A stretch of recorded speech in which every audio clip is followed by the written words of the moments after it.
Hello, everyone, friends, poets, and artists. Today's speaker, Bhaswati Ghosh, it's wonderful to have you here with us. I welcome you to today's program, organized to mark the release of the second issue of Shiuli. Although Shiuli is a fairly new magazine, yet we do have 2 years to look back on since the founding members got together and started this journey in the name of creative expression and its boundaryless inclusivity.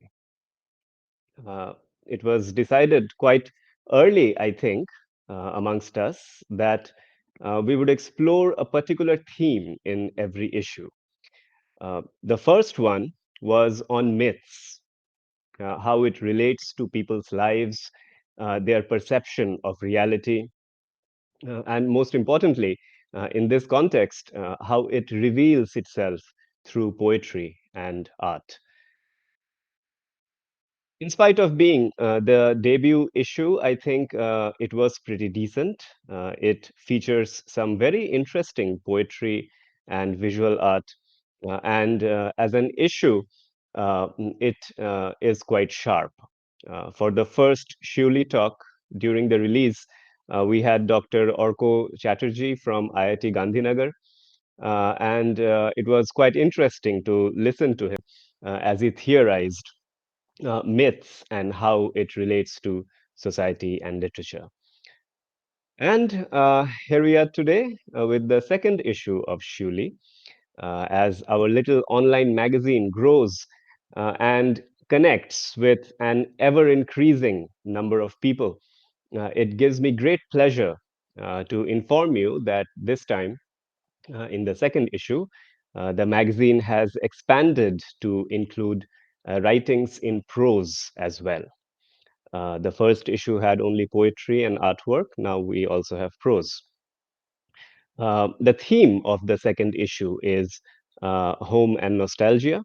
And we were fortunate to receive a good number of submissions from all over the world, out of which we have published some really fascinating works of fiction, flash fiction, autobiographical accounts too, because the idea of home comes from a place so deep within us that the persona of the author gets manifested in the work, along with beautiful poems and artworks. So, I, on behalf of everyone from the editorial team of Shiuli, extend my deep gratitude to all the authors, poets, and artists who have contributed to this issue. And I also thank you for joining this meeting today. Uh, and I must also heartily thank Bhaswati Ghosh, who has been kind enough to be today's speaker. I am sure we would all be enriched by your talk, ma'am.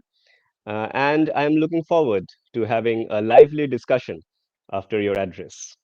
Uh, so now I request Mekhla to kindly take over and introduce Bhaswati Ghosh, our speaker, formally and carry this forward. Thank you. Thank you, Amrita, for the wonderful introduction. I would like to begin this with her lines, Bhashati Ghosh's lines from her piece, which is titled Bhasha, Badi, which can be translated as Bhasha is language, Bhasha is temporary residence, and Badi is home, which is usually a long-term ancestral home. She writes it. She writes the piece, and there is a line which I want to refer to. I quote, "So, what is home, I wonder? Is it a place, or is it more likely a language? One from which B has strayed a bit, and one I pine so badly to belong to." Unquote. It was published on her website in the section Immigrants Postcard in the year 2011. Today, around 12, 13 years later, I would want to ask her what she thinks of home, how she perceives its idea, how it manifests in her daily realities, and how home changes its meaning with time. Before jumping right into the conversation with her, please allow me, everyone, to introduce her to all of you. She is a novelist, a poet, a translator, a short story writer, and also a journalist who writes for The Wire and other websites and dailies. Her most recent publication of fiction is her debut novel, which is titled Victory Colony 1950, which follows the partition history and situates its characters within the painful terrain of the political divide, creating a new home on the other side and changing the socio-cultural landscape of Calcutta. She has also translated the work of Shomendranath Bandyopadhyay, My Days with Ramkinkar Baij, from Bengali to English. She has also translated many poems of Shakti Chattopadhyay into English. Her work is replete with fragrances of home, the pain of separation from the homeland, food as or in memory and reality, and images of a grandmother who dreamt of becoming a full time writer but couldn't. As I speak this, I'm sure home is made and remade in our imaginations as well as our memories. I would like to invite her to deliver her talk on home. Thank you so much, Mekhala and Amritendu, for the warm welcome and those very kind words of introduction. Uh, the idea of home has forever intrigued me, as it probably does for you, and both for personal reasons and universal ones. It keeps returning to my writing like a dream that you can't get rid of. And I find myself privileged to join you all to celebrate Shiuli's latest issue on a subject so close to my heart. Today, I hope to share with you a few different facets, or faces, if you will, of home, as the word has revealed itself to me over the years. When I came into this earth, my family was in transition. My mother had returned to her parents' house in Delhi, pregnant with me, and once I was born, she decided not to go back to her abusive marriage. I was born in Kasturba Niketan, a neighborhood in Delhi's Lajpat Nagar, a refugee colony that came up after the partition riots of 1947 that saw nearly 500,000 Punjabis displaced by the tragedy spilling into the national capital. Named after Kasturba Gandhi, Kasturba Niketan was a home set up for destitute Punjabi women refugees. Once they had been rehabilitated, the home was used for similar refugee women from what was known as East Pakistan at that time and would become Bangladesh later. At this time, when the Bengali refugee women were brought in, my grandmother, Omia Shen, was the home's superintendent. So, within this background is where my journey in this world starts. Uh, and while the concept of home wouldn't have appeared in my consciousness at that early age, the first house I remember did plant the seed of that concept in me, if only in a tenuous way. I will read a bit from my personal essay titled Homes and the World to give you an idea of what I mean by this seed. The house that my mind stretches the farthest back to is the one we moved to from Kasturba Niketan. It's a two-room rented accommodation, a part of the full house owned by one Mr. Khera, one of the thousands of Punjabis displaced by the partition of India, who made New Delhi their home in the 1950s. Its stuffy interiors would also make Khera's house, the name we would simply remember it by later, my earliest mischief making workshop. One evening, when I can't be seen anywhere, the family would throw a fit and a search unit would go out to find me. When they all return empty handed and shakily tense, I emerge from behind a sofa where I had been hiding all this while, unable to determine what the fuss is all about. Somewhere between accompanying grandma to the hospital where grandfather is being treated for cataract and loitering about the courtyard that's obscenely disproportionate in its expanse as compared to the matchbox interior where we reside, I figure out grandma wants to be in her own house, and this is not it. I go to the family altar one day. It's a wooden hub where all the gods and goddesses live inside picture frames or as small idols. I take one of my slippers and start thrashing with it the photo of Ganesha, the god of good fortune. I beat him black and blue, my toddler mouth lashing in tandem. Why aren't you giving grandma her own house? I must have been 3 or 4 when I took issue with the gods for not getting my grandmother her own house. I would have to wait for another 6 years until she could build that house.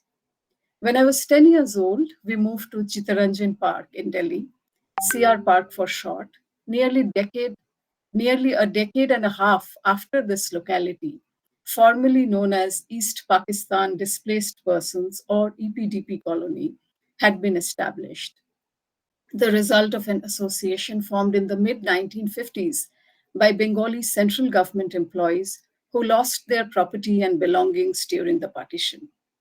As one such employee, my maternal grandfather was an important member of this association. So even though we received land as part of the 2000 odd plots that were allocated by the central government to the EPDP association in the late 1960s, due to financial constraints, we could construct our house only around 1984. Growing up in a Bengali neighborhood in a North Indian city like Delhi helped me unpack a few things about home. The most important of these was perhaps the difference between temporary and permanent. Once we were in CR Park, the number and street name of the house we lived in became our permanent address in all official documents. Growing up in this house, I learned why having her own house was so important for my grandmother. It meant a dwelling, not a mere shelter. It was the place we could come into or go out of at will without a vacate before date staring at us. More interesting was perhaps the experience of living amongst one's own, Bengalis in this case, an extension of a village or some such close knit community from an earlier era. This meant coming closer to my mother tongue in ways I hadn't had the opportunity to earlier. You could live in Chittaranjan Park knowing Bangla alone. Everyone, from shopkeepers to bank employees, doctors, and music teachers, spoke the language. As I told you earlier, CR Park's official name was EPDP Colony, and the last two letters of that abbreviation, DP, meaning displaced persons, embed in them the political history and the emotional weight of this neighborhood, translating into one word: loss. As we look at the world around us today, that same word seems to stare at us in unimaginable ways. From the thousands of Palestinians losing everything that helped frame the contours of home, life, dwellings, schools, kitchens, hospitals, markets, to refugees like Rohingyas left homeless because of political persecution in their birth country, to those condemned to a life of exile for various reasons. In her essay titled Memories in an Un-Palestinian Story in a Can of Tuna, Palestinian writer Susan Abul Hawa chases the elusive puzzle piece that home is for many members of her community. Her words tell us how she was ping ponged across geographies as a young girl. Thus, despite growing up in the US for most of her life, she says, I have come to understand that my life represents the most basic truth about what it means to be Palestinian: dispossessed, disinherited, and exiled. As I reflect on it now, I see my grandparents might have similarly been living a life of exile in Delhi. It might be helpful to share the dictionary meaning of exile at this point: the state of being barred from one's native country, typically for political or punitive reasons. Having lost their home and belongings almost overnight at the time of India's partition in 1947, my grandparents, in fact, faced double exile. First, from their native East Bengal village in Borishal district, and then from Bengal altogether, as my grandfather had no choice but to accept a transfer from Calcutta to Delhi as a central government employee. Like many Palestinians, they found themselves caught in never ending cycles of geopolitical crossfire, which ensured they could never return to their workplace, the universe that forever remained etched as home in their hearts. I know these from the stories of her Desh my grandmother often recounted to us. There was seldom any sadness in these stories. On the contrary, they were almost fairy tale like in their descriptions of abundance and joy. As I look back, I realize the stories remained the same over the years with minor variations. It wasn't as if Titi, the name by which my brother and I called my grandmother, told us many different stories. But then, isn't that one of the markers of home? That it preserves sameness, the everyday, the mundane, as if it were something sacred. Home as loss, not the temporary kind, but permanent loss, isn't a concept I can fully comprehend, and I'm grateful for that. I haven't been in that situation, so it's something I can only try to grasp with imagination and a sort of detached understanding. This was perhaps what I did in writing Victory Colony 1950, my first novel. This is an inheritance I got from my grandmother. She was a fine writer herself. And this theme of displacement, of feeling uprooted, kept recurring in her stories. When I wrote the novel, I grappled too with this notion of what home must mean for a young refugee woman who loses not only her family and belongings, but every bit of her inhabited universe overnight. She is orphaned not only because of her parents' death, but also the demise of the idea of home as she knew it. You can probably get a sense of how despondent Omula, the protagonist of Victory Colony 1950, must be feeling as she talks about home with Manush, a volunteer helping with the refugee rehabilitation in Calcutta. From this short passage, this is what Amula says: Babu, how many days do we have to stay here? Forever? And after that, will we get a chance to go home? Then, as if to nix her illusion, Amula tapped herself on the forehead and said, What home, huh? What home? Could it be that it's the routineness of her previous life that Amula misses when she thinks of home? Perhaps. I'm reminded of the face of a 5-year-old boy, a face that has haunted me ever since I came across it on a website a few days ago. It was of Wael, a boy living in a United Nations camp in southern Gaza. The website featured children from Gaza with short descriptions of their life goals. A little girl wanting to be an ophthalmologist when she grew up, another wanting to be a dentist, a teen boy wanting to become a soccer player. Little Wael, however, only wanted the war to end so he could return to his house and sleep. Ever since I saw his eyes in the photo, bright, innocent, but also tired, I can't help but think of his wish as a profound definition of home, a place where you can lay your body down to rest without worrying about aerial bombing jolting you out of your sleep. Home as a safe space, perhaps the safest of all the places one's mind can think of. It has been nearly a decade and a half since I've lived outside India. Following my marriage, I joined my husband in North America, first in California in the US, and then in Southern Ontario in Canada, which has been our home for the last 11 years. Notice I said home.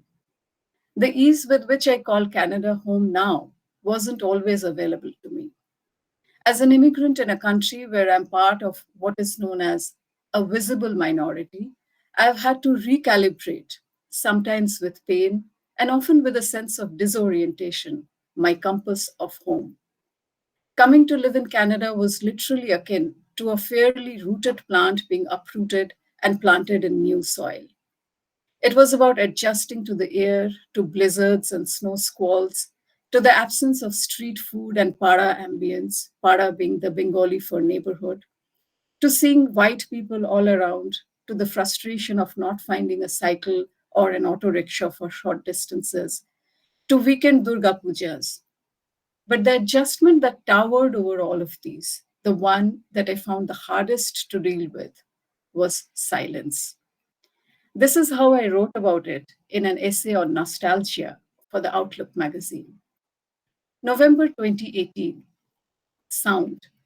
I suddenly miss sound more than anything else. It's early November and I have the luggage tags are yet to come off the suitcases, returned from New Delhi to Ontario. Here, 11,000 kilometers away from my mother's house, fall has run its course, and as it steps forward, winter, true to its habit of stripping its surroundings, has taken away even the auditory background track of the warmer months. Children's holler, music coming off backyard parties, the lawnmower's monotonous drone. This is the first time in my 7 years of living in Canada, though, that I'm finding the early winter quietude utterly disquieting, almost impossible to deal with. Sitting on my bed as I work on my laptop, my ears long to hear the blare of traffic running through the main road facing my Delhi home. It's a weird wish, considering how grating that non-stop vehicular noise feels like when I am at my mother's. Absurdity is a key ingredient of nostalgia, I infer.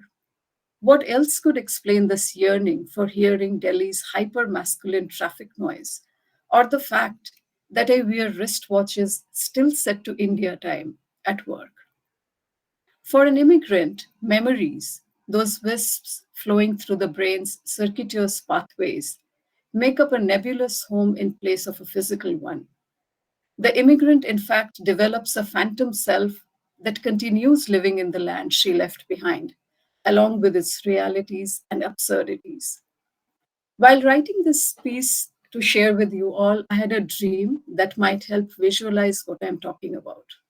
In the dream, I am in a bus, the same one I take to go to my workplace in southern Ontario. The bus takes about an hour to drop me to my destination, and I often feel sleepy, especially in the mornings.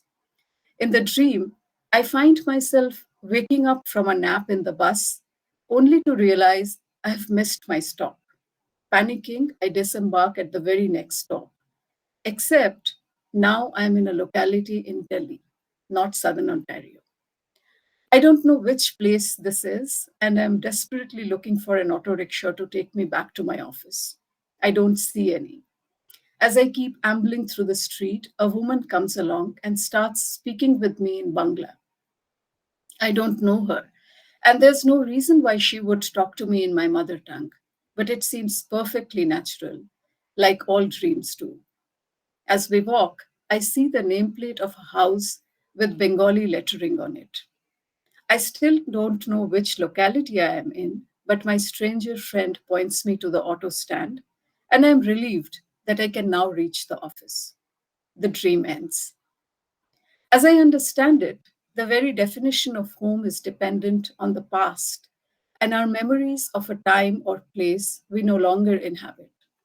Even in our attempts to set up home in newer geographies and time periods, we are guided by those memorized signposts and the comfort of their familiarity. This unsettled position of an immigrant's life has made me seek home in abstracts, in sounds, words, smells, images, rather than in tangibles like a brick and mortar structure. My kitchen is often the laboratory where I find myself recreating the flavors of home.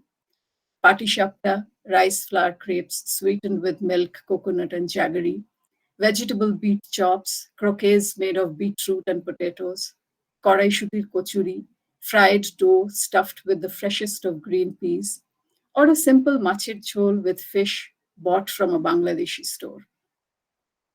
Although an immigrant's situation can't be compared to that of an exile or a refugee, I suspect the pangs of displacement are the same, whether forced or voluntary.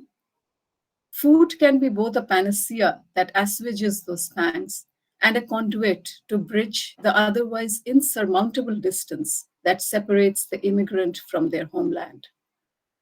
By extension of this hypothesis, ethnic grocery stores that stock items the immigrant tongue craves but can't find in the sanitized aisles of mainstream stores are like ports leading one home. During my life in North America, few things have brought me as much joy as being inside a Middle Eastern or a Bangladeshi grocery store. The sights and scents in these stores have helped me cross over to Delhi, even in the deepest freezing chill of Ontario. With your permission, I would like to read out my poem Returning to Taj Mahal, that encapsulates this particular emotion.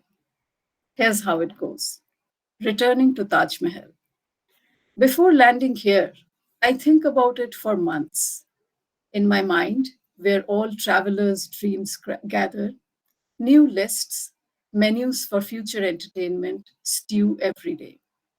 When I finally step into this walled field of spices, greens, fish, and sweets, this impossible excess of home, intimate like daily grass once had been, I'm lost. To be in a Bangladeshi store is to re emerge to the noise and sweat of home after eons of submersion under pasty ice.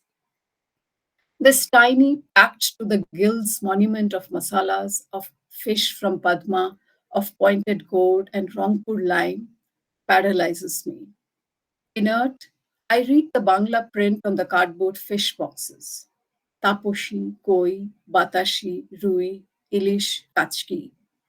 Deciphering the letters, recommitting them to memory, lets me swim across my foremothers' rivers. The fish is foreign to my tongue, its birthplace, the lineage that entraps us both. At home, my counter displays exhibits from another Taj Mahal visit. No marble miniatures, no iconic photographs, not even a picture postcard that would yellow with age.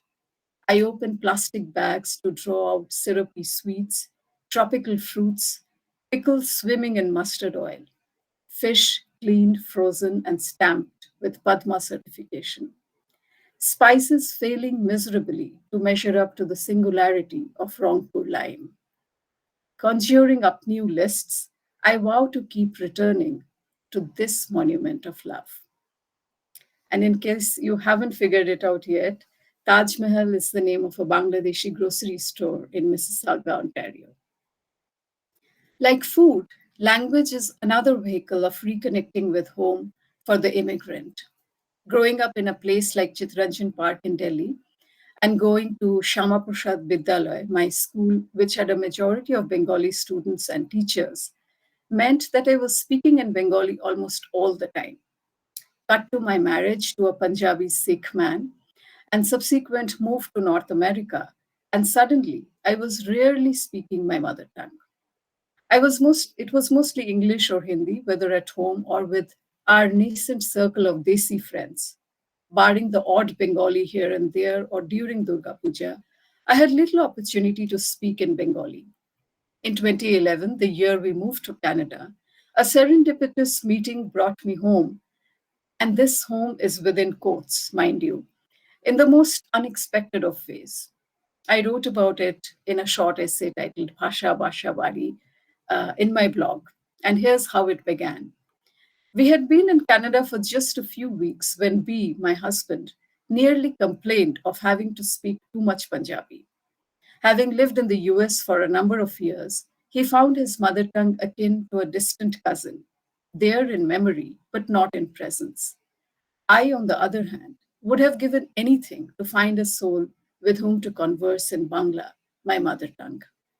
In our Mississauga neighborhood, that possibility seemed to elude me, what with the profusion of Punjabis from both sides of the border, India and Pakistan. The opportunity came my way in the strangest of ways. On Canada Day, one of B's friends offered to take us on a strawberry picking jaunt. His mother and wife, a second generation Canadian Punjabi, were part of the group.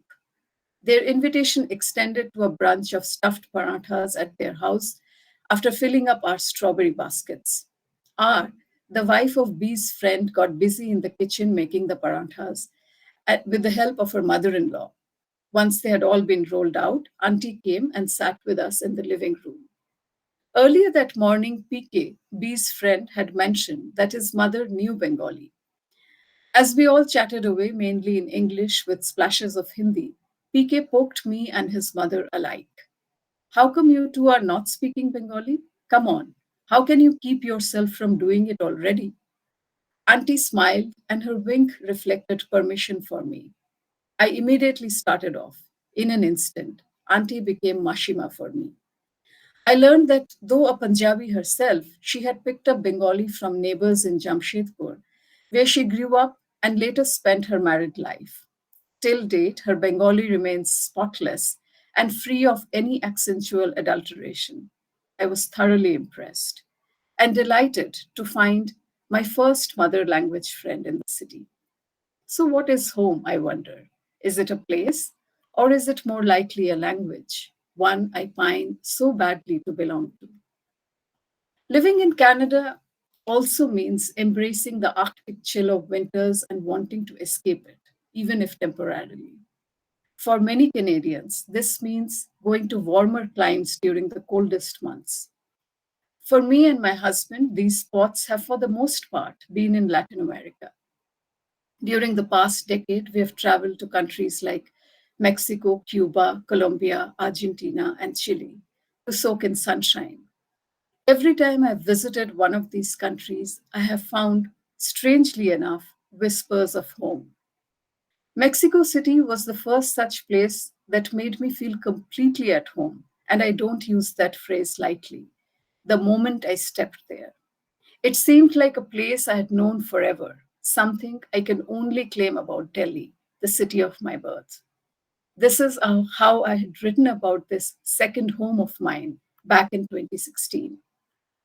This is home right from the get go, in the sun's warming, in the sun's rays warming the skin, in the brightly painted houses, in the street side kiosks selling everything from cut mangoes to clothing, tapioca chips, lottery tickets, trinkets, and magazines, in the boisterous swarm of locals living it up, walking, singing, displaying affection on public boulevards, heady with hawkers, street music, the alluring smell of meat being sizzled for tacos, and in being serenaded by couples suddenly getting up from their benches to dance to music in a public park in the middle of a weekend afternoon. The allure of Mexico City extends further in the food it offers, rice and beans the Indian tongue is only too familiar with, and the luxury of time it gives its guests visiting coffee houses. Most food we ate there was simple, made with fresh ingredients, and enjoyed leisurely. From breakfasts of enchiladas with Mexican cheese and salsa verde, alongside coffee and fresh fruit juice, to quesadillas and taco samplers for lunch, or a side of rice with a huge poblano pepper stuffed with potatoes and tuna for dinner, food in Mexico City seldom disappointed. My best food memories of the city aren't of the bigger meals, but of the times spent enjoying luxuriously laid back brunches in La Cafe Habana, a spacious cafe that invariably reminded me of Calcutta's Indian coffee house. The similarity extended beyond the atmosphere to the reputation the two places enjoyed. As with the coffee house, a hub for artists, writers, poets, and filmmakers to sit in adda over coffee and smoke, La Cafe Habana saw many celebrated Latin American personalities not only sit at its tables, but even hatch serious plots. This was the cafe where Fidel Castro and Che Guevara met several times, chain smoking and drinking strong coffee to plan the Cuban Revolution. As I enjoyed eggs and hams with refried beans and looked at old men being humored by the cafe staff, I tried to travel to those intoxicating times via imagination. A year later, in Havana, Cuba's capital, I was made to feel at home again, this time by the city's people. In plazas and alleyways, street corners, and Malecon, the city's long shoreline, prized for its glorious sunset views, Cubans came up to my husband and me. Indian, they would shriek happily, an association they hold dear from a time now pressed in damp history pages. A time when Fidel Castro, the country's iconic president, gave a surprise beer hug to Indira Gandhi, the Indian Prime Minister, in 1983 at the 7th Non Aligned Summit in Delhi. Every day, Cubans opened up to us about the challenges facing the tiny but self respecting island nation, about watching Hindi films dubbed in Spanish on state television every Wednesday, and about how Diego Maradona had come to Havana for receiving treatment for drug addiction in the early 2000s, for which the soccer player remained eternally grateful to Cubans and to Castro. Alejandro, a taxi driver, took us from Havana to Vinales Valley, a picturesque spot that is a UNESCO World Heritage Center and is encircled by mountains and dotted with spectacular dome like limestone outcrops. A baseball school teacher by the day and a taxi driver by the night and on weekends, Alejandro told us about his wife's Sikh lineage, about his father in law, Leonardo Singh, whose forefathers had emigrated from India to Cuba. When we went to Colombia a year later, home returned to us in the sudden blast of a Punjabi rap song blaring from a music shop in a nondescript plaza. Home appeared in the many fish curries, all cooked in coconut milk. The coastal city of Cartagena tickled our tongues with every evening, even as guava juice satiated our thirst the way only a fruit known to a tropical gullet can. The point I'm trying to make here is that home is not necessarily a place, but a bunch of memories stuck in one's head and the association one makes with different things: music, color, food. Wherever you find some traces of that, you feel like a part of your home is at that spot. I would say it's probably a mix of nostalgia, memory, sensory delights, and experiences. That is what home is. It is in the familiar. I would like to end this conversation with you all by reading a prose poem of mine. It's called Home is Grandma's Butterfly Breath in a Guava Tree. Home is a kidnapper who has finally made you submit to its territory, mapped and unmapped. Home is your first partner in crime who, by introducing you to its hidden corners, gives a toddler you a taste of what manipulating adults with pranks feels like. Home is the no nonsense courtroom where you, still a toddler, take the gods to task by bashing up their idols at the altar for denying your grandma her own house. Home is the compassionate table fan that breezes through the room on a hot summer day as Mohammed Rafi and Geeta Dutt croon Aankhon Hi Aankhon Mein on the radio, and two children, your brother and you, sprawl on the cool cement floor of a government quarter to hurry through your summer holiday homework. Home is the indulgent playground overlooking that same government quarter where children make friends over hopscotch and their mothers knitting buddies on charpais. Home is the confused late entry hero that is finally grandma's own house. Its dust and half walls hold you in a perplexed daze. Your brother, yet to reach his teens, brings you back to reality as he returns with a pot of rice he has managed to cook in the half baked kitchen of this unfinished structure. Home is the jealous new para neighborhood who estranges you from old friends and the loving playground with its consolatory offer of a cricket colonized back street and stock loneliness. Home is the keen, encouraging listener of your early morning and late evening riyas that mother helps add melody to with the harmonium she buys you of months of savings. Home is the generous open terrace that grows in personality as you do in age, as your study time ally in your yet to be teen, mellow winter afternoons, as the host of a star draped night sky beckoning you to let go in your ambivalent early 20s, as your gym and fitness partner later when you do learn to let go. Home is the comforting pal your grandfather brings you back to from the bus stop every evening after school. It's where grandma waits with hot food and a listening ear for all your school stories, helping you bridge the interval until mother returns from work. Home is the trusted ally you make your way back to, having survived an attack by gunmen in a public space, to hug your grandma sick with worry. In the days to follow, home makes you an accelerated learner of what political revenge means, even as your eyes adjust to the sight of blood on the streets you call para. Home is the saboteur who smashes that trust and hurtles you into the dark, suffocating dungeon of an empty house after making you witness the deaths of your grandparents 2 years in a row. Home is the traitor who makes you grow up while you're still an adolescent without allowing you the time or the technique for the messy transition.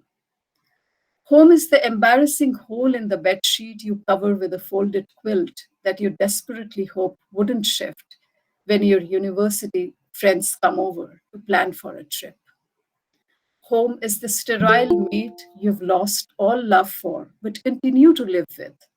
Your days drained of elan vital, your nights a concert hall for sleep snuffing nightmares.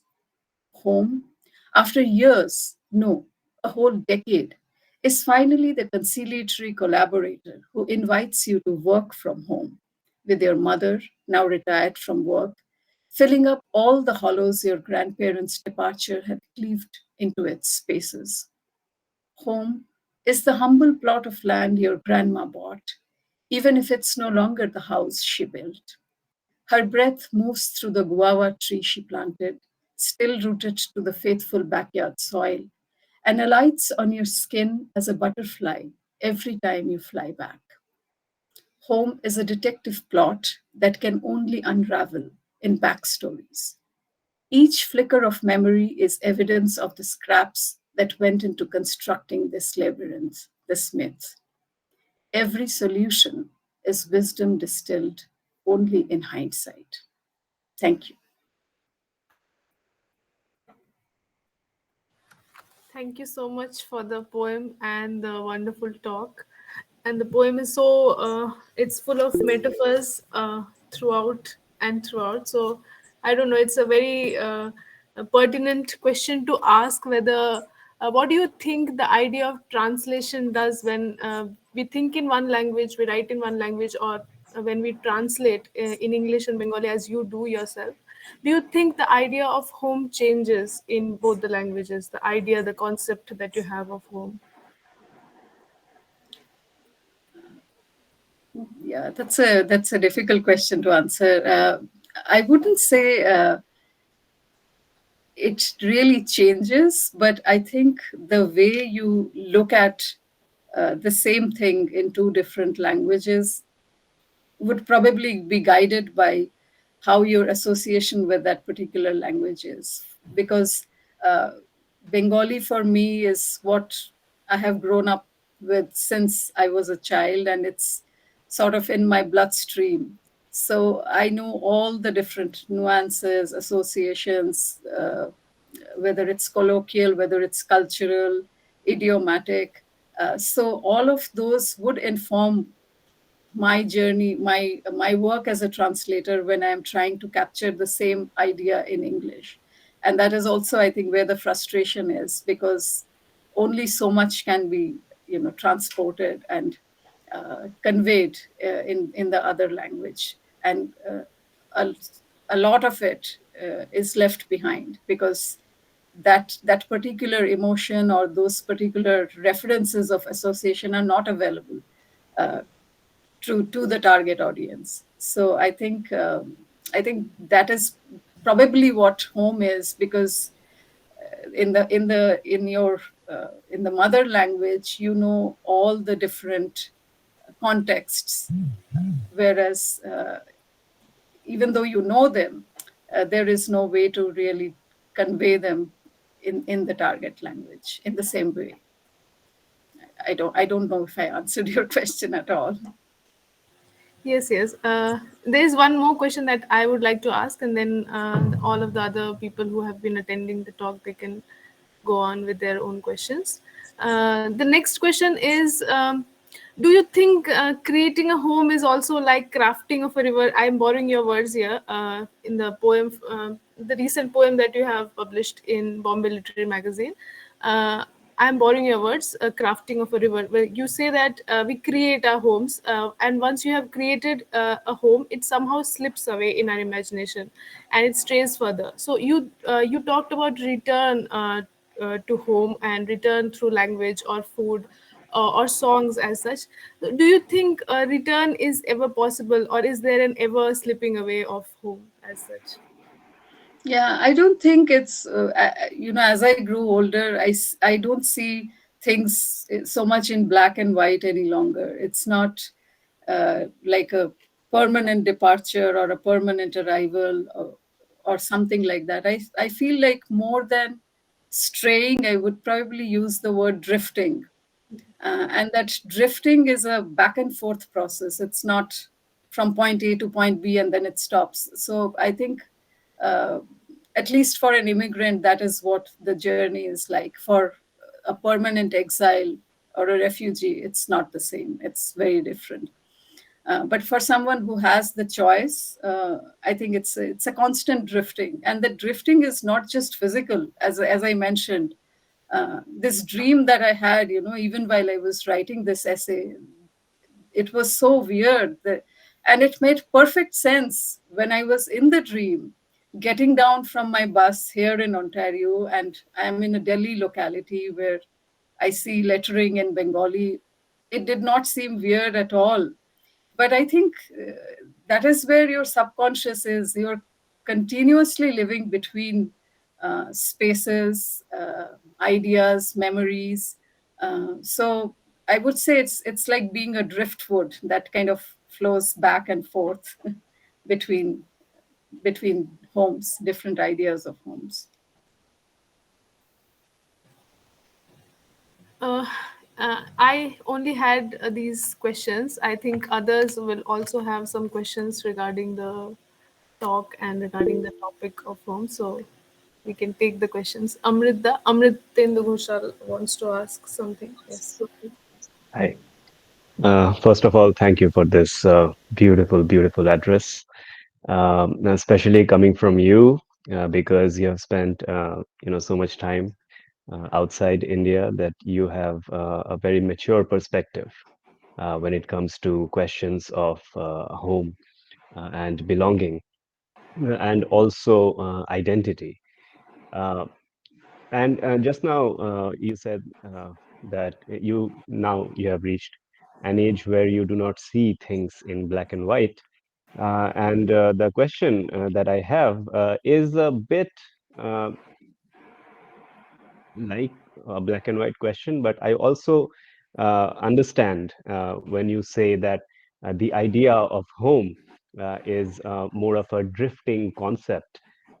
It cannot be fixed at a geographical location or a concept. But this question that has been troubling me. I mean, since we announced this theme, and I've also had a conversation with my friends here at Shiuli.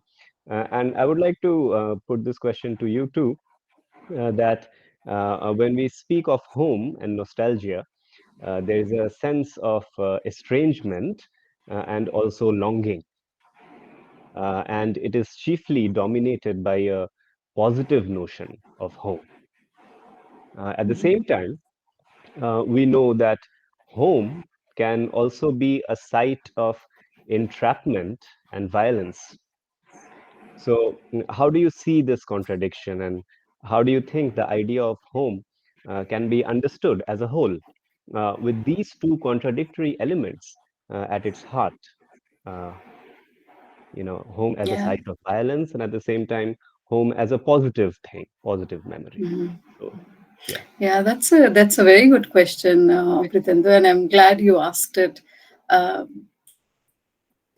I think this holds true for many of us, not merely people who have had to migrate because of a compulsion, out of a compulsion, that is a forced migration, but also even people who left their home country voluntarily or for whatever reasons.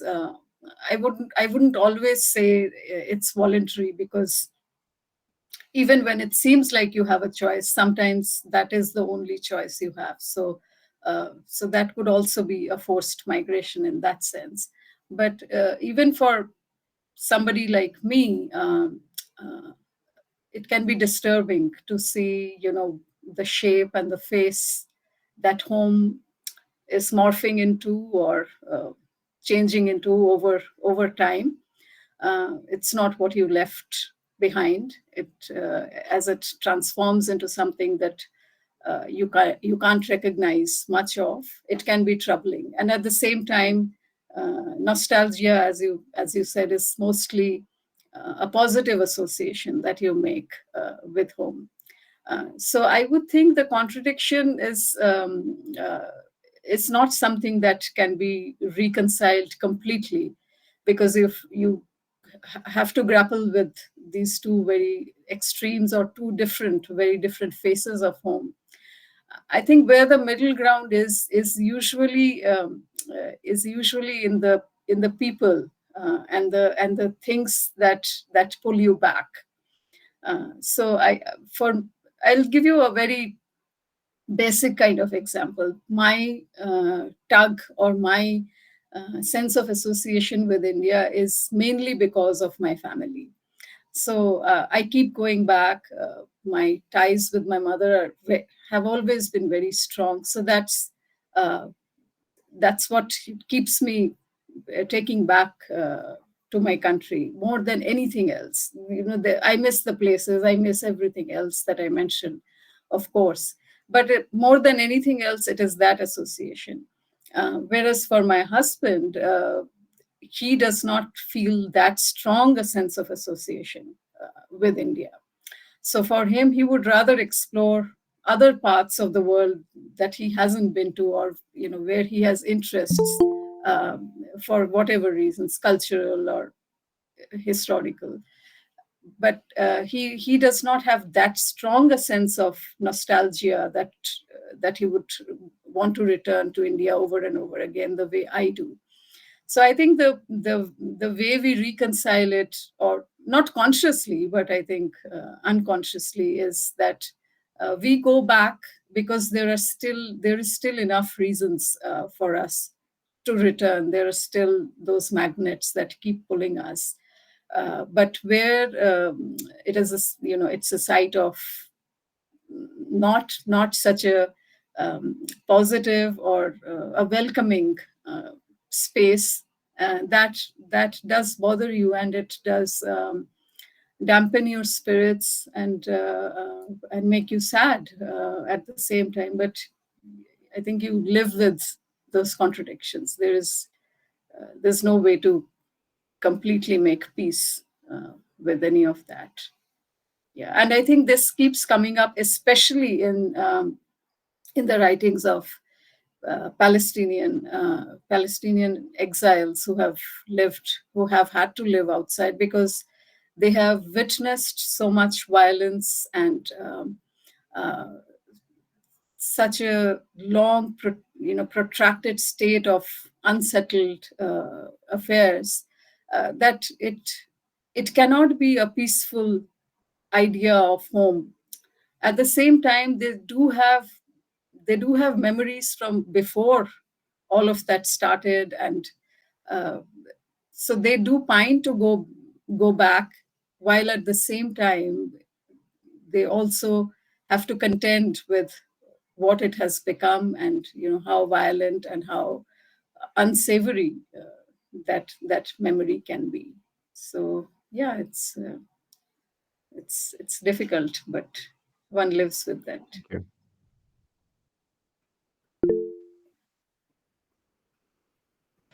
Yes, Prashant, please. And you all also please chime in with your thoughts and ideas. I'm not an expert or anything, so we can all. Yeah, so when we started thinking about this issue, one of the texts that came to us as like the primary text on which we relied was Barbara Cashin's Nostalgia. And the subheading is very interesting. And I think my question also kind of is surrounding that question, when are we ever at home, which speaks about the modern condition as well. But and before coming to the question, let me try to give a bit of a background so that you can also understand what I'm trying to ask. So nostalgia, as you know, comes from nostos and agnos. So return and pain. So pain of return, right? So pain is something that is thoroughly imbibed in when we think about the return to home. But while you were talking about, your own experiences, kind of, having this transcontinental journey through, your talk, I was thinking about the things that we're talking about: food, language. When Hannah Arendt was in US, she said that it is a language that I miss most, right? Uh, so, of course, there are ways when people can return, and there are things that one carries from home. And perhaps here lies my question, that certainly at times what you carry with yourself and migrate with the remnants, it allows you at least a partial belongingness. But then, home can also be a very disturbing place for a few, right? And you carry unhappy objects that actually do not allow you to belong. So this belongingness actually is thwarted by thinking back at home. That's like, if you could reflect, it's not much of a question, but I would like to you to speak, because perhaps you would be in a better position to think about it, uh, because being far away from home. So do you think there is such a thing as unhappy things? And the other is a very general question, and this is also coming from our very preliminary discussion when we were thinking about the issue. So we asked all the members to write a few lines before we came up with this call for submission, that what do you think about home? And a few of them said that whenever we are at home, we miss the place where we are, and vice versa. So we never feel at home anywhere, right? There is some sort of disjunction with the place one lives in, and which reminds me again of Katha's subheading, when are we ever at home? So again, these are not questions, but if you would like to give any reflection, that would be nice. Thank you. Yes, for the first observation that you made of home being a contested space where it might be impossible to return to, or one might, even if they have a choice, they might not want to return to that space because it brings back such unhappy memories. It evokes very bitter thoughts.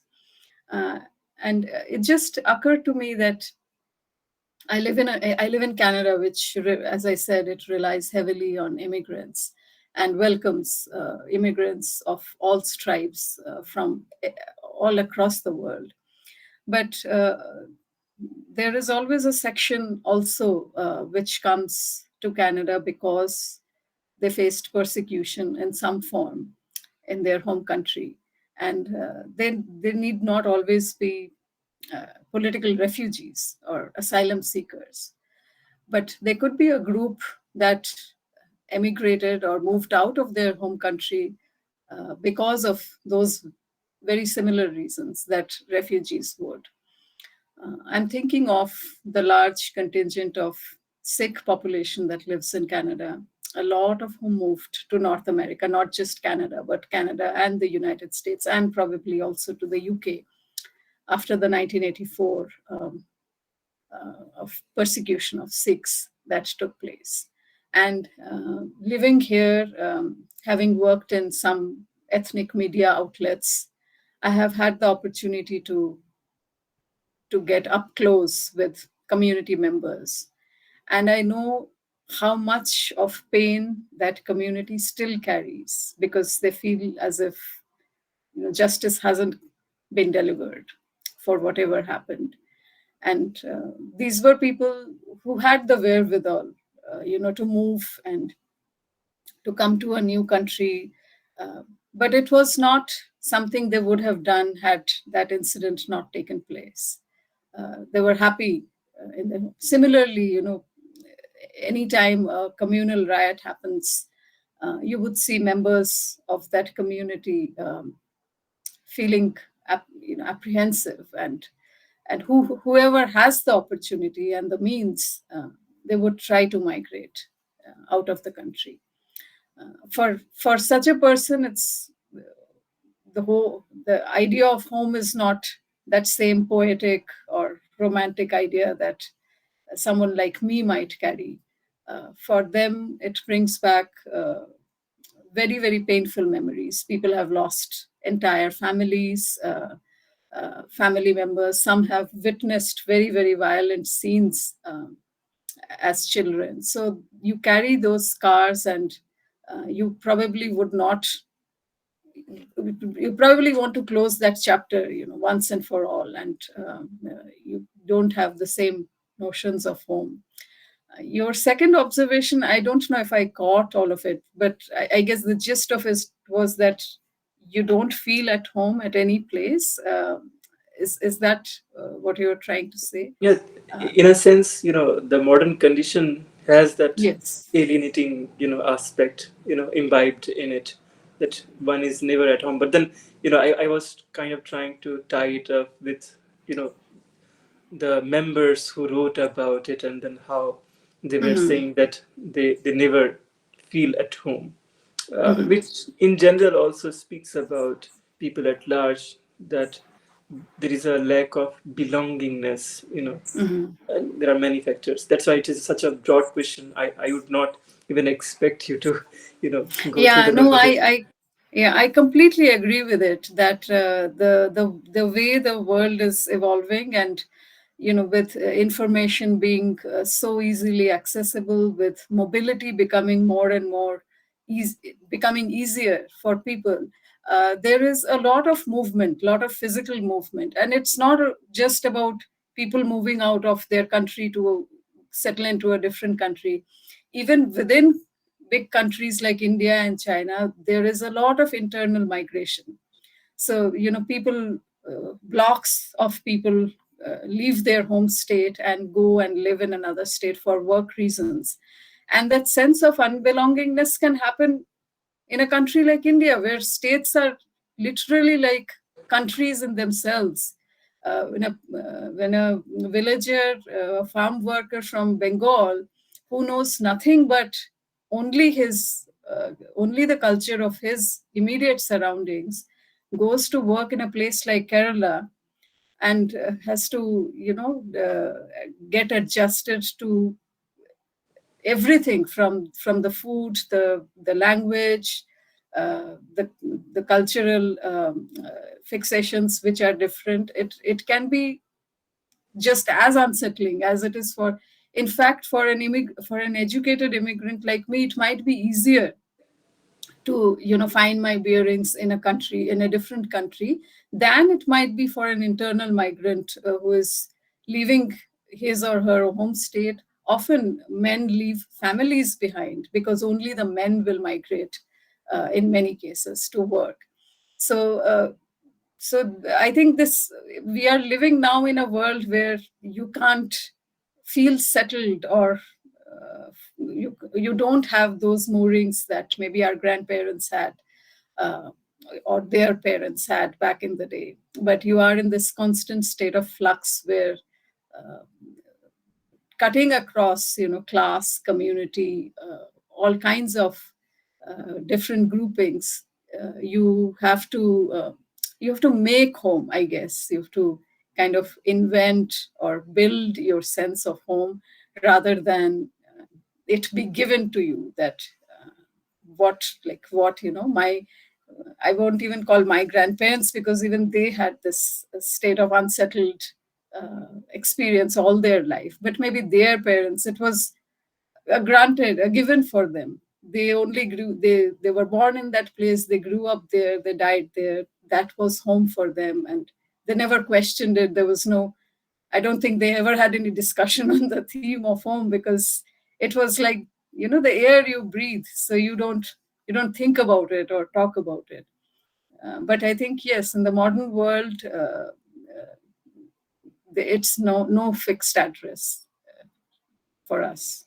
Thank you so much for answering those questions.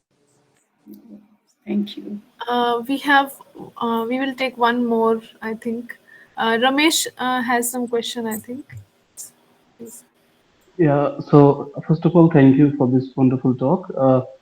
See, my questions I would like to put in a kind of extension that we like, Prasant, and as you also said that, home is like where we make it. So it's always a kind of, like, if we see that home is unstable, and it's true that anyway, like, we don't belong. If I'm just putting it in an abstract way, like, we can see that, like, since childhood to old, like the people, I mean, as we age, so the consciousness changes. If I say that the fruit of wisdom, so somehow we get this idea, slowly, slowly learning that how things are changing. So I would like to ask you, like, how do you see as a writer, like, in terms of temporality? I'm not going in speciality in other things, even in linguistic language, all in terms of temporality with the age, how human consciousness change. Isn't it just like uh, we don't belong at the same time we belong? So what I'm just putting it is just a state of pleasant and unpleasantness. Like when we pleasant, we think, okay, this is okay. Someone who is in home in the morning, he thinks, okay, this is fantastic, everything is fine. Till evening, he has fight with brothers or maybe some issues. Suddenly, he has this emotion of hatred or something, and he immediately wants to maybe leave this, not even this home, but maybe state, or even he wants to kill himself. So, how do you see that this home suddenly becomes nothing? So aren't we like living in a, of course, in this world now where everything is globalized, we don't fix ourselves anywhere. But it's just the state of mind, the pleasantness or unpleasantness that we carry wherever we go. So as a writer, how do you see? I mean, did you like see any kind of changes or you incorporated this idea? Yeah, that's a very complex question. So now we are coming to that, those intangible aspects of what home might be, or whether it's an emotion, or it's a sense, or it's what makes you feel content. That can be home. So I think that's sort of a different area and a different uh, discourse altogether. And I'm not a mental health expert. I cannot really comment on the states of mind that we contend with, and on those kinds of things. But yeah, I think that is also a very good definition of home. That if you're feeling content and uh, satisfied, or happy wherever you are in your station in life, that can also give you a sense of being at home. I think that's where that phrase comes from, that I am at home in such and such place. It doesn't mean that that is a physical space, but you are at a friend's place. You might feel more at home there than than with your family sometimes. And I think in my novel I have explored this a little bit, where Manush, the male protagonist, he feels more at home when he's actually outside his physical house, where he feels stifled, and he feels uh, there is a sense of suffocation, because he does not relate to many of the things that his family offers. But when he's, with other volunteers, with his friends, when he's even within the refugee camp, he is more natural. He can express himself fully without any inhibitions. So that also brings us to a sense of being at home. So yeah, I think it's that's a very complex question to answer, because it deals with intangibles, and that is always subjective. We all grapple with our emotions, our mental states in very individual, very different ways. So there is no one size fits all sort of answer. But I think that's a good way to look Yeah, at just life thank you. philosophy.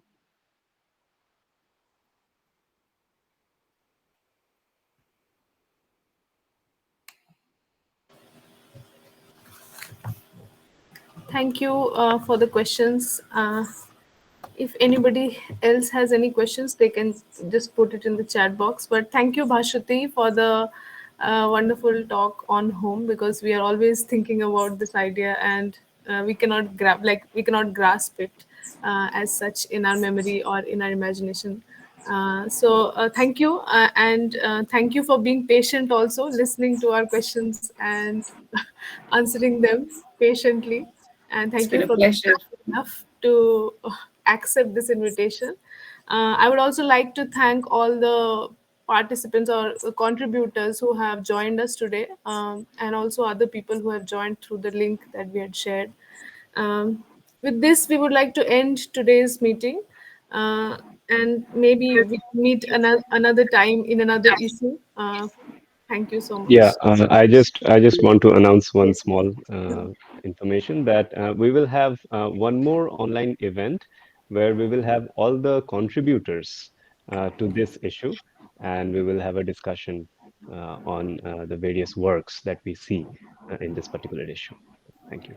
Yeah, so we are thinking about doing it in the next month around February 15th to 20th. And thanks a lot to all of you for joining, especially to Bhaswati Di. And very thankful. It was such a beautiful event. Really loved your perspective, the way you kind of narrated the entire discourse through you, and at the same time, kind of enlightening us on different aspects of the idea of home. Thank you so much. Thank you. Thank you. Thank you.